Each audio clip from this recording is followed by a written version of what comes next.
L'édito de Djemeldine Benchenouf. Salam alaikum, Azul Fillaoun, bonsoir. Les systèmes prédateurs, les régimes despotiques, les mafiocraties en tout genre ne tirent leur force que dans la discorde qu'ils ont réussi à semer au sein de leurs peuples respectifs. Jamais un pouvoir totalitaire ne peut s'imposer à un peuple uni, à un peuple conscient de sa force et qui veille à l'avenir de ses propres enfants. Les régimes despotiques et totalitaires sont comme une infection.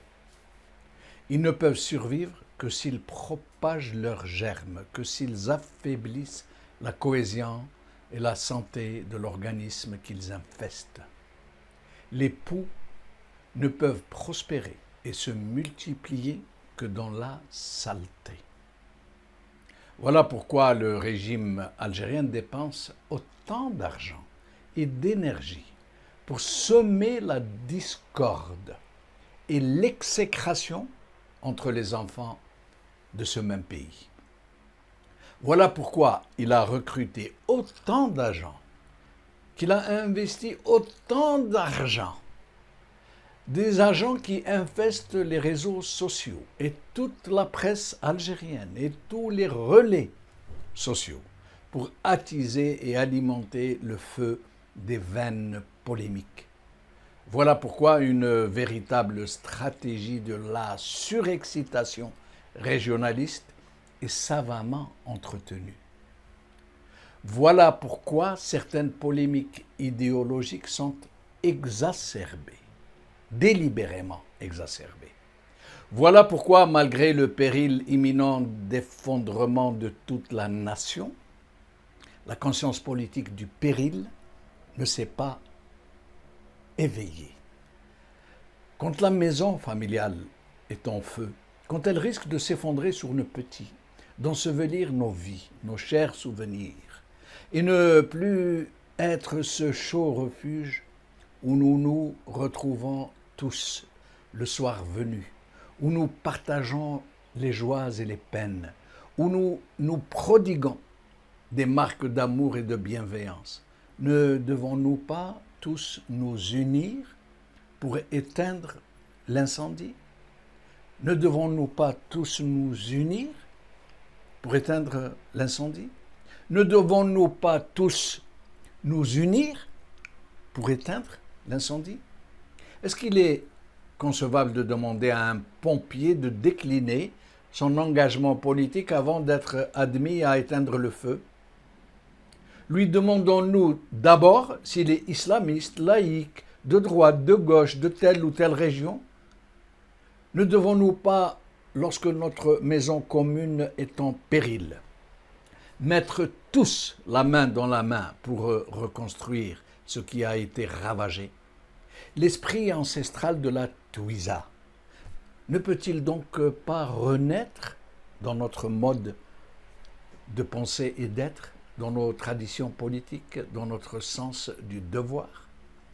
Ne devons-nous pas tous nous réveiller dès demain, à l'aube, pour nous rendre tous ensemble dans nos champs, pour les fertiliser, pour les semer, pour préparer ensemble les moissons futures?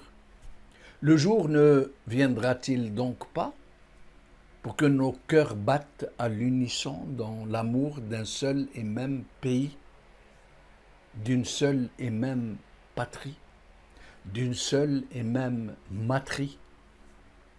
Nous sommes pourtant nombreux dont le cœur bat à la seule pensée de cette merveilleuse promesse.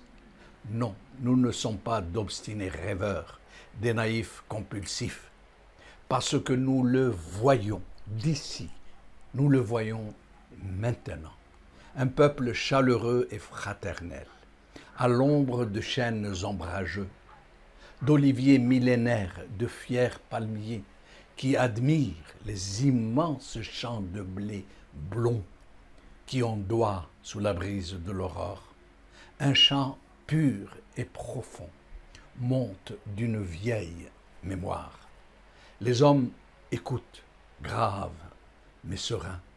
Des souvenirs effroyables leur reviennent, qu'ils ne veulent plus jamais revivre. Ils ont juré qu'ils ne se déchireront plus jamais. Ils ne permettront plus à quiconque de les dresser les uns contre les autres. Ils ont retrouvé la source vive où s'abreuvera désormais leur conscience collective, celle de l'amour et de la solidarité. La haine a été emportée par le retour de la grande crue, du grand Hirak, une crue qui a lavé la vallée de tous les immondices qui la jonchaient. Les prophètes de malheur ont été chassés à coups de pierre et de colibés par les enfants de la joie nouvelle. Une vie nouvelle commence. L'Algérie nouvelle, vraiment nouvelle, renaîtra de ses cendres. Nos exilés reviendront au pays, les bras chargés de promesses. De partout monteront les chants d'allégresse et nous tomberons tous dans les bras les uns des autres.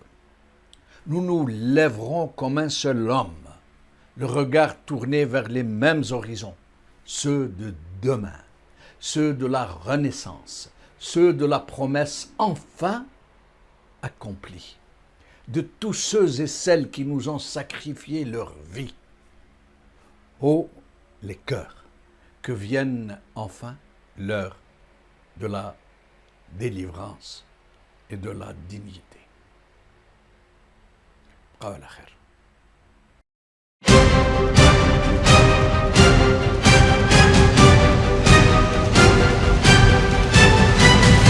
L'édito de Djemeldine Benchenouf.